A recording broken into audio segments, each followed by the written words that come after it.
Hey guys, so I'm making dinner tonight and I figured I'd do a real quick video showing you how I make my broccoli cheese rice casserole. This is without a doubt my husband's favorite dish, and so I make it a few times throughout the year. It's usually a holiday special.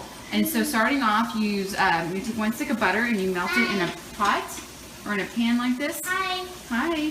And once it's completely melted, you add 16 ounces of frozen broccoli and just kind of mix it together and cook it down.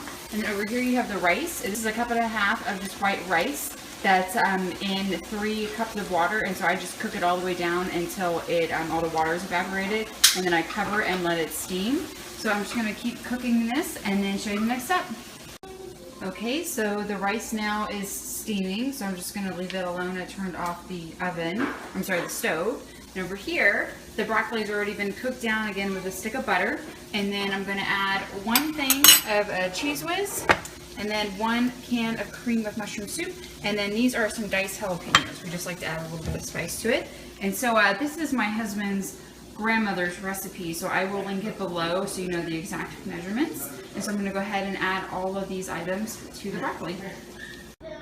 Okay, so here is the broccoli, the 1 can of cream of mushroom soup, and then the 1 jar of Cheese Whiz all mixed together. I also added the jalapenos and then a little bit of salt and pepper. And the recipe calls for a 1/3 cup of milk, but I don't put that much usually. I just add a little bit, just like a little splash of it, just depending on how thick it is. And the rice is over here steaming. I might have already said that. And what I also do is I leave a little bit of the Cheese Whiz set aside, because whenever I assemble everything, I take the remainder of the Cheese Whiz and I put it on top of the casserole just to kind of make a little thin layer of cheese before I bake it. So I'm going to go ahead and add the milk and then mix it all together and then put it in the casserole dish.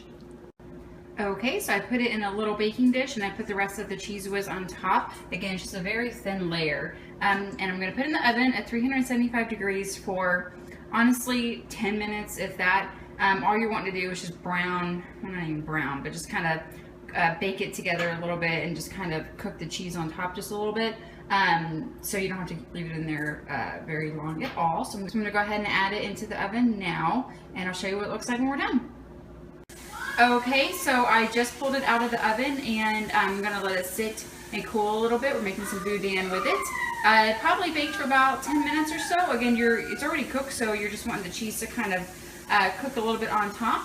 And so I will list the recipe below, and I hope you guys check it out, and thanks for watching this video.